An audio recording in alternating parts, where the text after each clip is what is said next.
नमस्कार साथियों। टॉपिक जो आज हम डिस्कस करने जा रहे हैं वह है किशोरावस्था की समस्याएं और उनका प्रबंधन।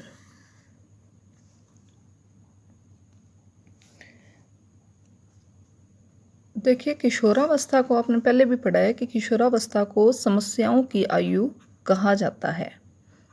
समस्याओं की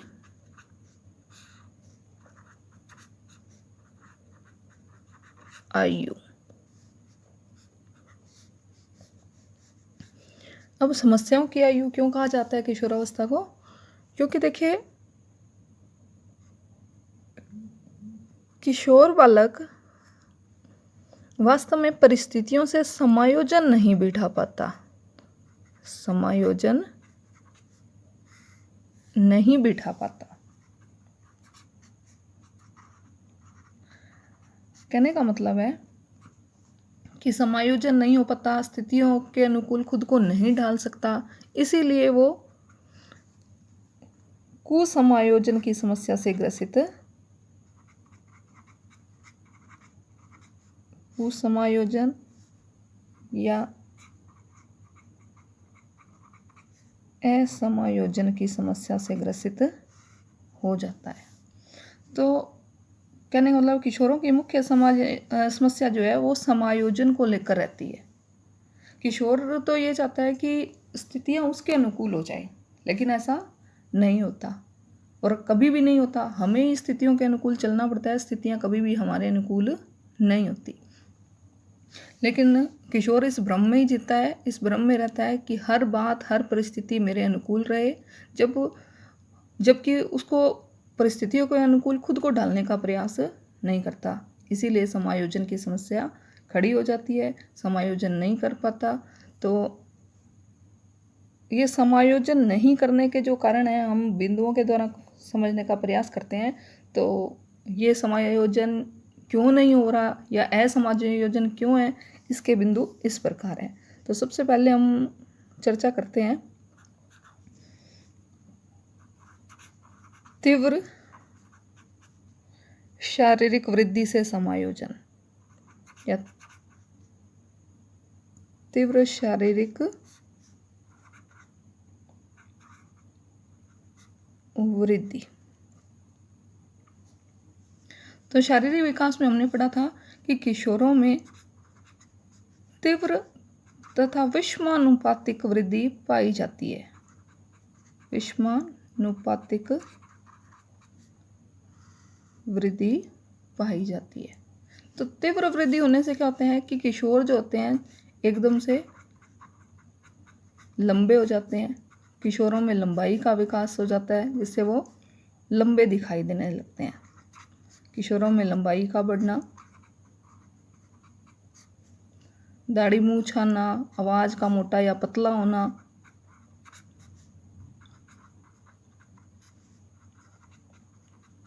आवाज में परिवर्तन। तो जब ये आपने कहें कि किशोरियों में विशेष परिवर्तन आता है, मासिक स्राव का प्रारंभ होना,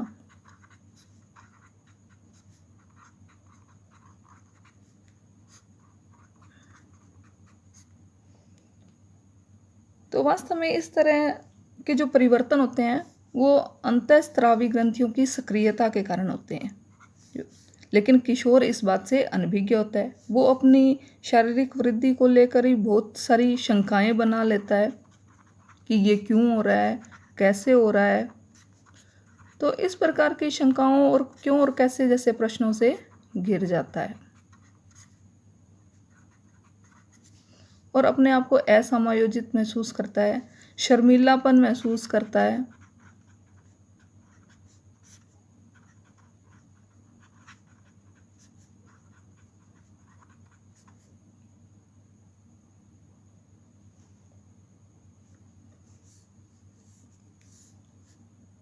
तो इस प्रकार वह होते हुए शारीरिक परिवर्तनों के साथ सामंजस्य बिठा नहीं पाता है और शारीरिक परिवर्तनों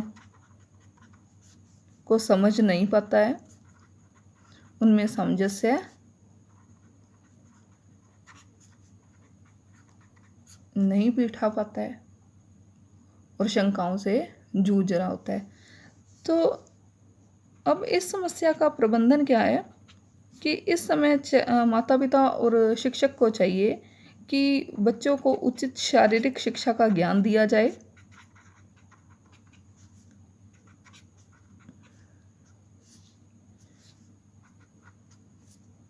उसे शारीरिक शिक्षा दी जाए, समझाया जाए, उसको बताया जाए कि ये केवल उस पर्टिकुलर उसमें नहीं हो रहे। इस अवस्था के समस्त किशोर किशोरियों में अंतःस्रावी ग्रंथियों की सक्रियता बढ़ जाती है बजाय अन्य ग्रंथियों के। ये सब अंतःस्रावी ग्रंथियों से निकलने वाले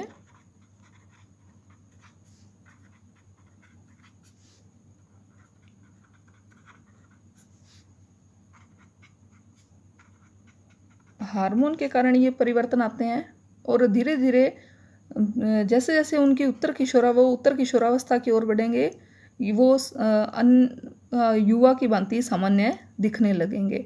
शुरुआत में तो जब ये परिवर्तन आते हैं तो किशोर अपने आप को अलग थलग महसूस करने लगते हैं, लेकिन शंकाओं से घिरे होते हैं। लेकिन जैसे जैसे वो उत्तर किशोरावस्था की ओर बढ़ते हैं, उनका जो शरीर है, जो शरीर का वृद्धि और विकास है, वो विषम अनुपात की बजाय समानुपातिक होने लगता है या अनुपातिक होने लगता है।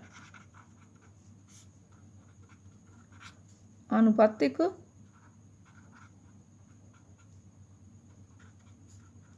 होने लगता है और वो जो एक बूढ़ेपन वाली जो अवस्था थी वो खत्म होने लगती है। बूढ़ापन, बेढबापन खत्म होने लगता है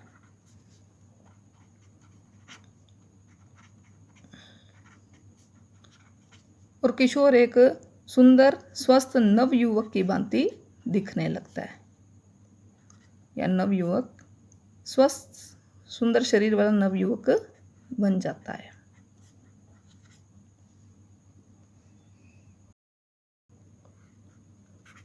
नेक्स्ट, स्वतंत्रता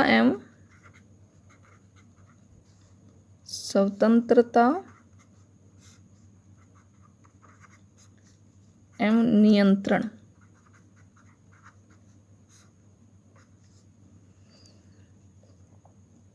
देखिए, जो किशोर है वो शारीरिक वृद्धि और विकास के कारण अपने आप को एक युवा प्रतिरूप महसूस करने लगता है या युवा के रूप में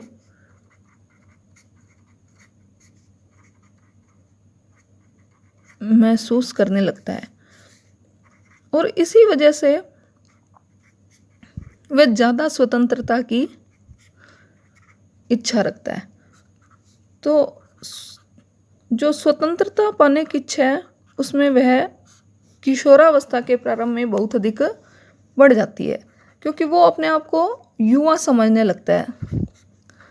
तो अत्यधिक स्वतंत्रता पाने की जो चाह है वो इस अवस्था में बढ़ जाती है।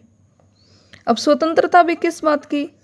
स्वतंत्रता स्वतंत्र निर्णय लेने की।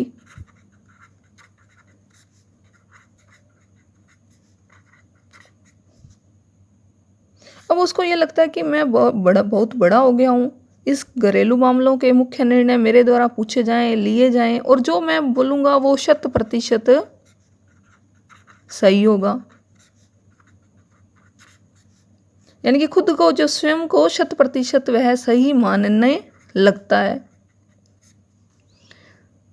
लेकिन वास्तव में ऐसा नहीं होता, क्योंकि अभी तक वह पूर्ण रूप से परिपक्व नहीं है। माता पिता भी उसे ज़्यादा बड़ा नहीं समझते, क्योंकि उसमें अभी तक अनुभवों का अभाव होता है और वास्तव में जो नवयुवक है वो अभी पूर्ण रूप से परिपक्व नहीं होता, क्योंकि वह स्वयं को युवा समझने लगता है, इसलिए स्वतंत्रता पाने की चाह रखता है। और जो घर के बड़े बुजुर्ग या माता पिता रोक टोक करते हैं या जो नियंत्रण उस पर लगाया जाता है वह उसका प्रतिरोध करने लगता है, नियंत्रण का प्रतिरोध करने लगता है। तो इस तरह उसमें स्वतंत्रता और नियंत्रण की कशमकश चलती रहती है। वह अधिक से अधिक स्वतंत्रता पाना जाता है, जबकि जो माता पिता है और बड़े बुजुर्ग हैं उस पर नियमानुसार नियंत्रण करते हैं और उसे मन वांछित जो घरेलू निर्णय है उस पर उसके मत को सही नहीं माना जाता। यद्यपि उसके मत को पूछा जाता है, लेकिन ये आवश्यक नहीं है कि उसको तवज्जो भी मिले।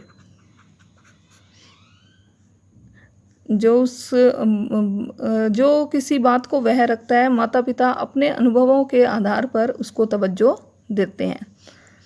तो उसको हर बात पर उसको तवज्जो, उसकी बात को महत्व नहीं मिलता। तो इस प्रकार की समस्या भी नवकिशोर में पाई जाती है।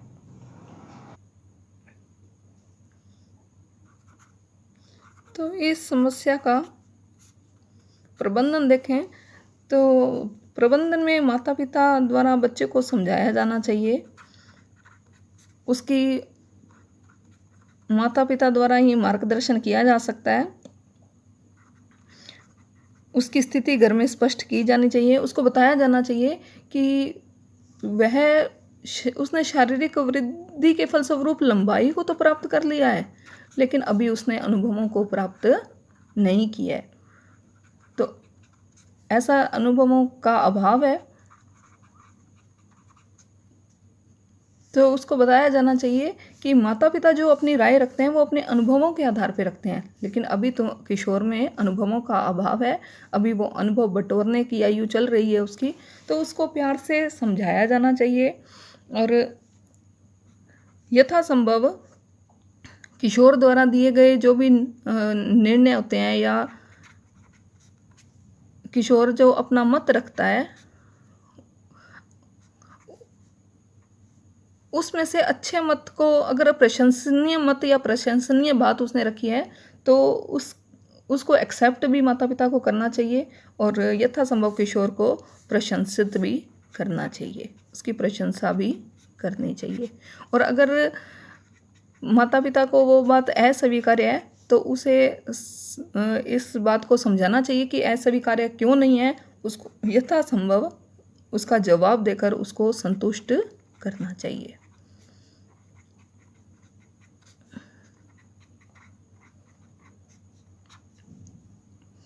और इसके अतिरिक्त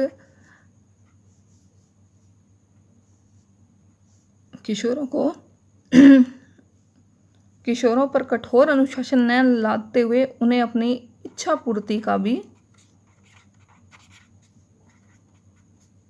अवसर प्रदान करना चाहिए।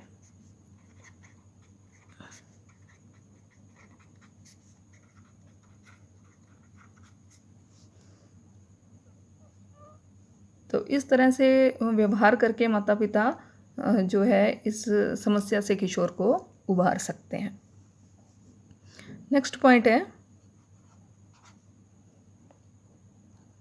तनाव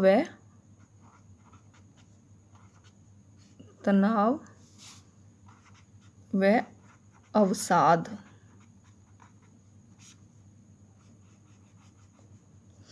देखिए, ये बहुत ही मुख्य और बड़ी समस्या बनती जा रही है वर्तमान में किशोरों में। तो जैसे ही कि जो तरुण बालक है किशोरावस्था की दहलीज पर कदम रखता है, समस्याओं और तनावों को वह आमंत्रण देता है। तो आमंत्रण कैसे देता है कि वास्तव में जो तनाव और अवसाद हैं उसकी बदलती हुई परिस्थितियों की वजह से वह मन ही मन में बना लेता है। अब परिस्थितियाँ जैसे ही वो बड़ा होता है उसके दृष्टिकोण जो है, दृष्टिकोणों में बदलाव होने लगता है। दृष्टिकोण में बदलाव, अब दृष्टिकोण में बदलाव होने से क्या होता है कि वो जो पुराने रीति रिवाज है या परिवार का कोई नियम है उसको तोड़ने लगता है। नियम तोड़ना और उसके स्थान पर खुद के नए मत या नए विचार प्रस्तुत करने लगता है और समस्या ये है कि वो परिवार को भी उन्हीं को अपनाने के लिए विवश करने लगता है। वो अपनी धारणाएँ या अपने विचार हैं उनको उचित मानता है और घरेलू जो नियम या पौराणिक रीति-रिवाज है वो उनको गलत मानने लगता है, उनका प्रतिरोध करने लगता है। तो ऐसे में क्या होता है कि जो बालक है वो एक परिवार के लिए समस्या बन जाता है। उसके बातों में ज़्यादातर ये लाइन ज़्यादातर समावेशित हो जाती है कि ऐसा नहीं होता, ऐसा नहीं करना चाहिए आपको, ये होना चाहिए। तो इस तरह से वो अपने नए नियम या नए विचार प्रस्तुत करने लगता है और वो चाहता है कि परिवार इस बात को स्वीकार भी करे। जबकि माता-पिता अपने विचार प्रस्तुत करते हैं, वो जो बड़े-बुजुर्ग हैं वो अपने विचार रखते हैं, लेकिन जो किशोर है वो उन पुराने रीति-रिवाज़ों या बातों का प्रतिरोध करना शुरू कर देता है बजाय उनके मानने के। तो घरेलू स्तर पर ये तनाव और विवाद जनरेशन गैप की वजह से शुरू हो जाता है और माता-पिता उसकी बात को पूर्ण तरह से स्वीकार नहीं पाते और बालक माता-पिता की बातों को स्वीकार नहीं कर पाता। इसके अलावा अन्य और भी बहुत से कारण हैं जिसकी वजह से तनाव या अवसाद बालकों में या किशोरों में पैदा हो जाता है।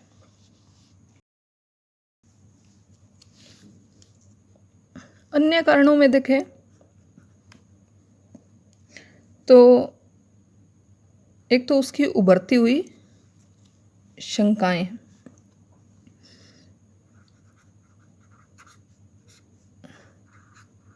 उभरती हुई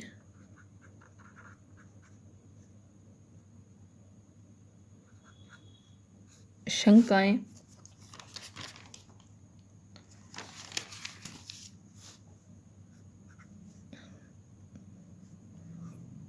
विद्या अर्जन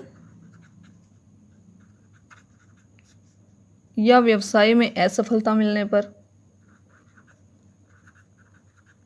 या व्यवसाय में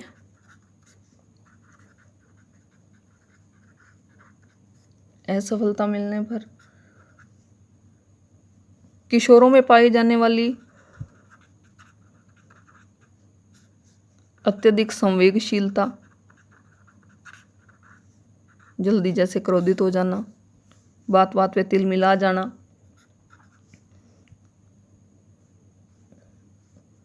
ज़्यादा से ज़्यादा सुंदरता, आकर्षण तथा मित्रों द्वारा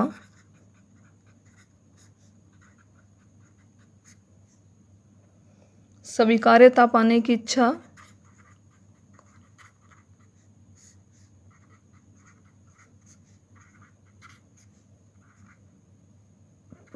या अभिलाषा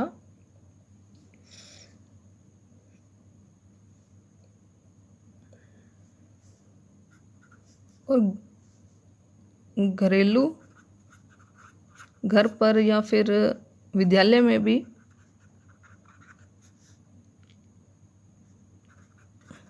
कठोर अनुशासन।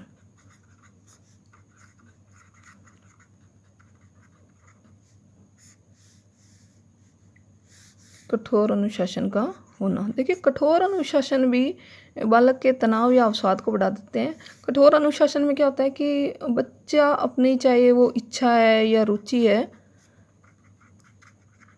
उसको व्यक्त करने का बच्चे को की अपनी इच्छा या रुचियों को व्यक्त करने का अवसर नहीं मिल पाता।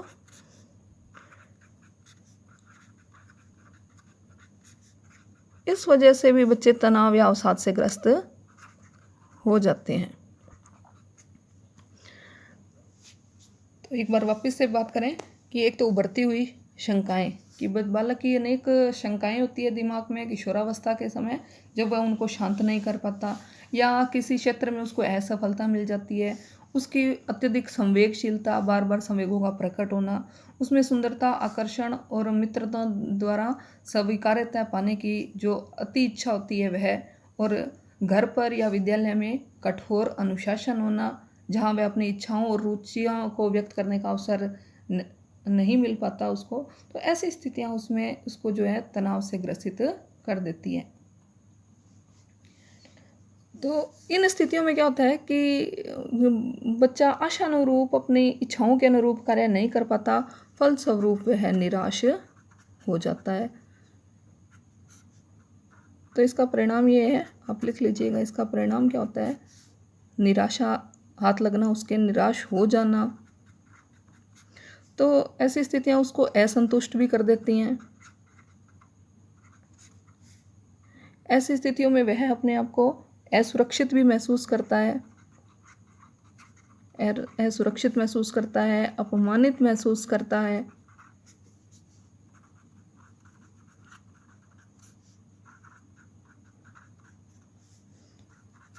और तनावग्रसित हो जाता है। कई बार तो स्थितियाँ इतनी भयंकर हो जाती हैं कि जो किशोर बालक है आत्महत्या जैसे गलत निर्णय भी ले लेता है।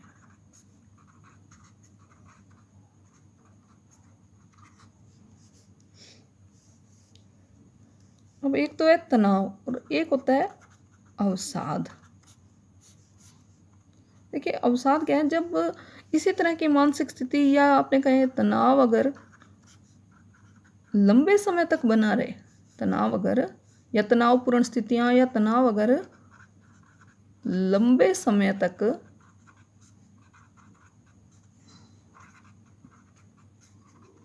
बना रहे तो वह अवसाद का रूप ले लेता है, जिसे हम कहते हैं डिप्रेस हो जाना। तो इस अवसाद की जो स्थिति है ये बहुत ही दुखद पूर्ण होती है और इससे किशोर व किशोरी को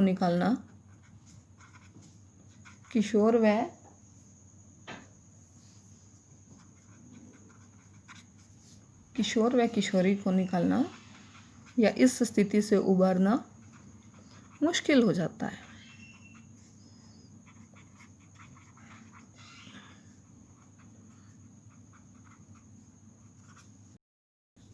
तो तनाव व अवसाद के प्रबंधन की बात करें, प्रबंधन मतलब इसको कैसे दूर किया जा सकता है, तो इसमें सबसे महत्वपूर्ण रोल आ जाता है माता पिता का। तो माता पिता और घर के परिवार के सदस्यों को चाहिए कि वो अपने बच्चे को तनाव या अवसाद से उबारने के लिए उसे कोई रुचिपूर्ण कार्य दें,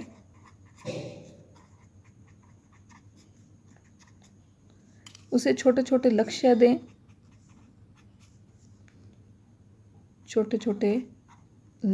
दें, जिसे वह उत्साहपूर्वक पूरा कर सके।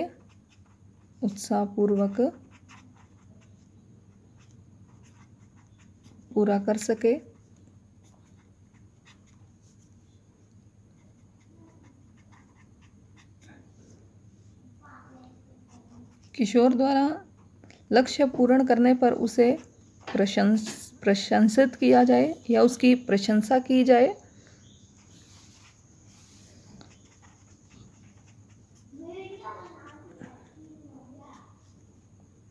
और समय समय पर उसकी इच्छाओं की पूर्ति और उसकी शंकाओं को भी दूर किया जाए,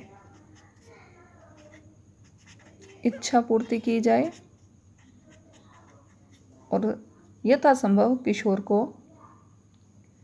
मित्रों के साथ रहने के अवसर, रुचि जागृत करने के अवसर और स्वतंत्रता भी दी जाए। उसे घरेलू स्तर पर भी प्रजातंत्रात्मक वातावरण मिले, कठोर अनुशासन न मिले। प्रजातंत्रात्मक अनुशासन हो जहाँ किशोर अपनी खुलकर बात कह सके, अपने माता पिता से अपनी समस्याओं को शेयर कर सके। तो ये था तनाव एवं अवसाद और उससे उबरने के उपाय।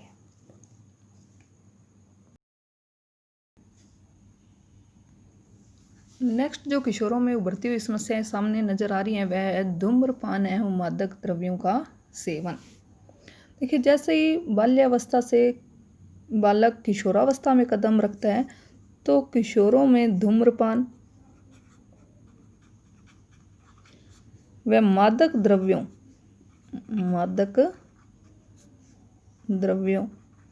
मादक द्रव्य कौन से होते हैं?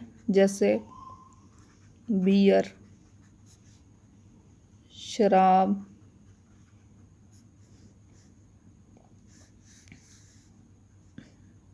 गुटखा,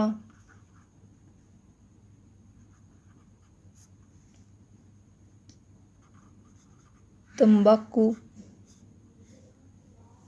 और अन्य नशीली दवाइयाँ लेने का सेवन बढ़ता जाता है। तो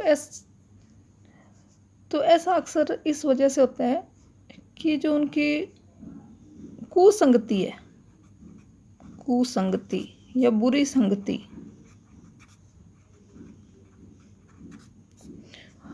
जो उसकी बुरी संगति है, जो मित्र उसके इस तरह के मादक द्रव्यों का सेवन करते हैं, वो उस बालक को उनसे ज़्यादा प्रोत्साहन मिलता है और वो उन नशों को या नशीली दवाइयों को अपनाने लगता है या सेवन करने लगता है और नशे का आदी होने लगता है।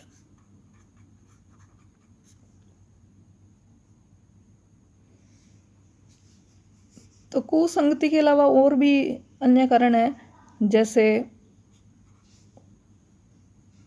मित्रों द्वारा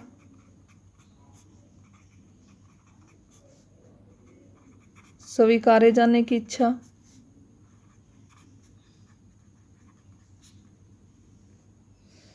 या किसी क्षेत्र में असफलता, थोड़ी सी असफलता मिलते ही वह निराश हो जाता है और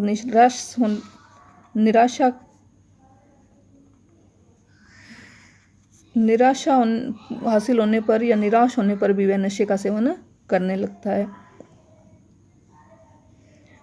सहनशीलता की कमी के कारण अगर माता पिता या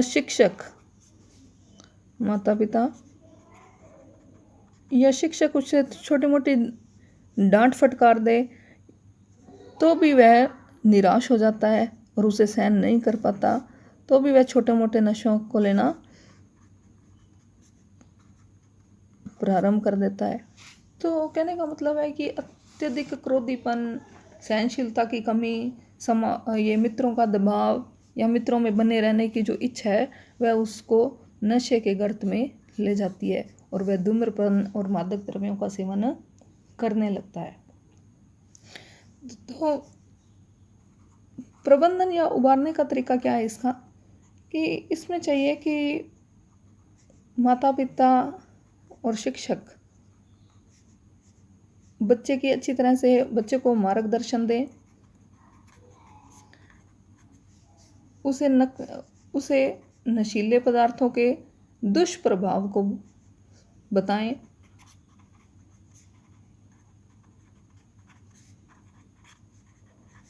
नशीले पदार्थों के दुष्प्रभावों को बताएं, उसे रुचिपूर्ण कार्यों में लगाएं, उसकी ऊर्जा को रुचिपूर्ण कार्यों में उसे लगाएं और सकारात्मक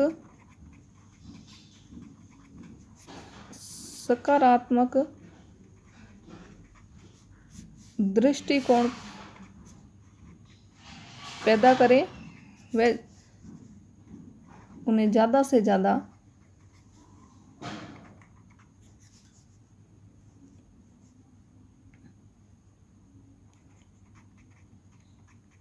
आत्मविश्वासी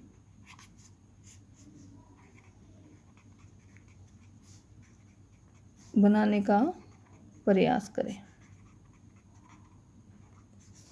और इसके अतिरिक्त बालक को कुसंगति से भी उबारने का प्रयास करें, कुसंगति से उबारने का प्रयास करें। नेक्स्ट जो है समस्या है वह है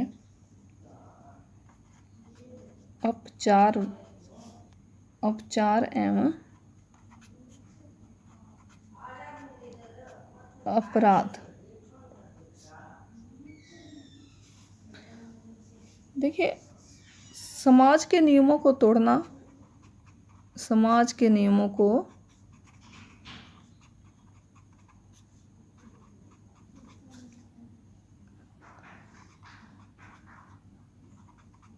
तोड़ना, उसकी अवहेलना करना, उसकी अवहेलना करना अपराध या अपचार कहलाती है।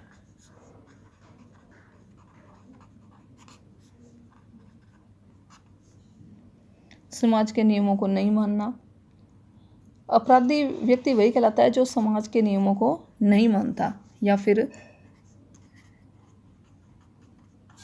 हिंसात्मक व्यवहार करता है।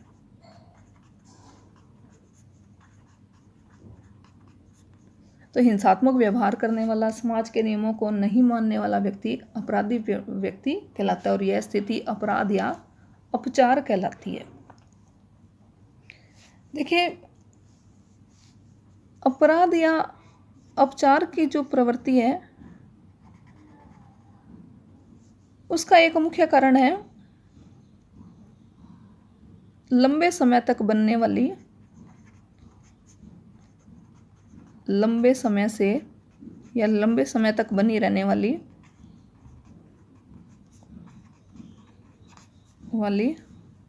विषम परिस्थितियां, विषम परिस्थितियां।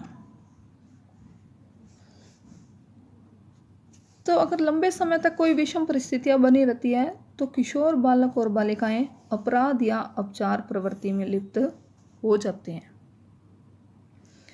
या अपने कह सकते हैं कि दूसरा मुख्य कारण किशोर या किशोरी की दमित इच्छाएं, दमित इच्छाएं यानी कि वे इच्छाएं जो किसी कारणवश पूरी नहीं हो पाई लेकिन अभी भी उनको वो चेतना में आकर उनके लिए समस्याएं बन जाती हैं। तो उन दमित या दमन की गई इच्छाओं की पूर्ति के लिए भी जो किशोर और किशोरी अपराध या अपचार प्रवृत्ति में लिप्त हो जाते हैं। जैसे किसी इच्छा पूर्ति के लिए छोटी मोटी चोरी करना, चोरी करके धन इकट्ठा करना और इच्छा की पूर्ति करना। तो जो बड़े अपराधी होते हैं वास्तव में वो एक दिन में अपराधी नहीं बन जाते। उनके लिए जो विषम परिस्थितियां हैं वो लंबे समय से चल रही होती हैं। वो छोटे बचपन से ही या कम अवस्था में या छोटी अवस्था से ही अपराधी प्रवृत्तियों में लिप्त होने लगते हैं और धीरे धीरे छोटी मोटी अपराध प्रवृत्तियों में लिप्त होते होते बड़ी अपराधी प्रवृत्तियों को भी अंजाम देने लग जाते हैं।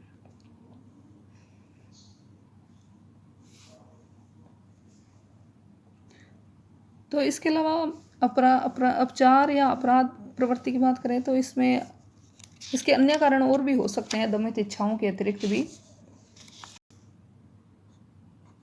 जैसे खराब स्वास्थ्य के कारण बालक में हीन भावना,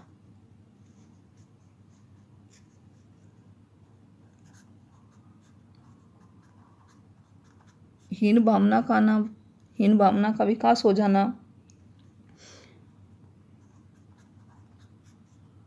माता पिता का उचित स्नेह न मिलना या माता पिता द्वारा उचित या पूर्ण स्नेह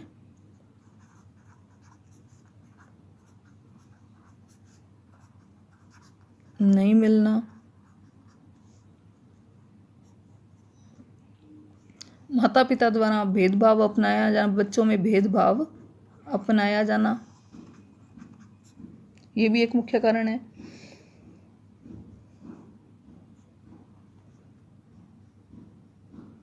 बालक का मंद बुद्धि होना,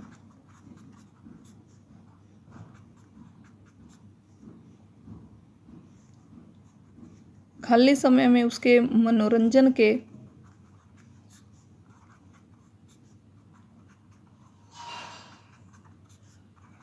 साधनों का अभाव होना, जिससे उसकी संचित ऊर्जा बाहर नहीं निकल पाती और ये संचित ऊर्जा बुरे कामों में व्यस्त होने लगती है या लगने लगती है।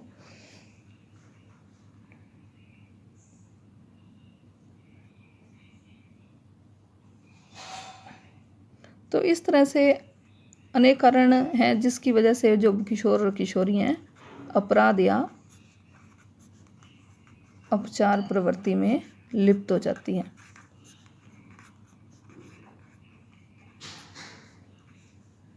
लिप्त हो जाते हैं।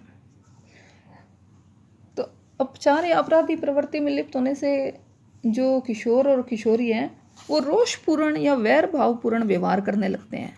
रोषपूर्ण व वैर भावपूर्ण व्यवहार करते हैं।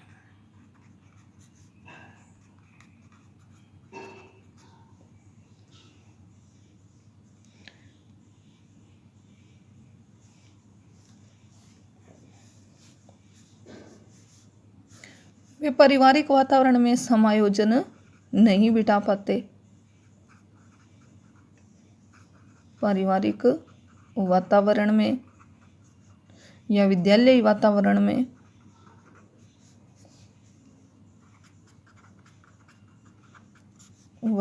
में सामंजस्य नहीं बिठा पाते।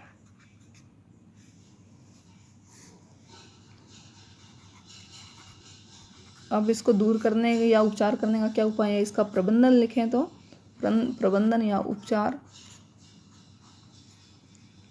तो किशोरों में या किशोरियों में अपराध प्रवृत्ति को रोकने के लिए माता पिता को चाहिए कि उनको बचपन से उपयुक्त स्नेह दें, उन पर उसे अनावश्यक स्वतंत्रता भी न दें, यथासंभव उन पर नियंत्रण भी रखा जाए।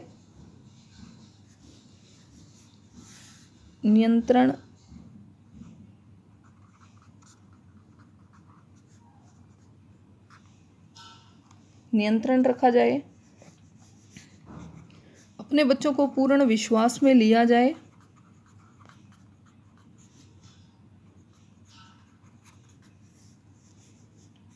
परिवार का वातावरण ऐसे बनाए जिसमें उसे स्वतंत्रता भी मिले, वह खुश भी रहे, यानी कि एक खुशनुमा वातावरण में उसे रखें।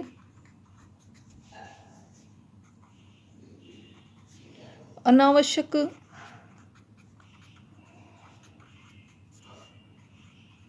उपदेश या दंड न दें और अपने मृदु व्यवहार से घर में अनुशासन की स्थापना करें।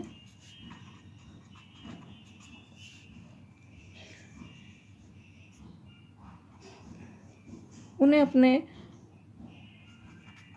व्यावसायिक व शैक्षणिक क्षेत्र को अपनी मन इच्छा से चुनने का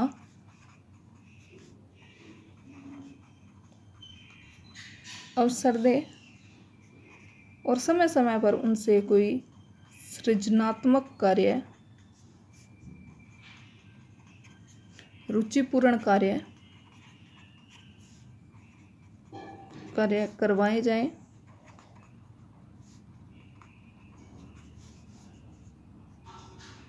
विद्यालय स्तर पर भी बालक को मार्गदर्शन दिया जाए। विद्यालय स्तर पर मार्गदर्शन दिए जाएं। वह समय समय पर किशोरों की समस्याओं से संबंधित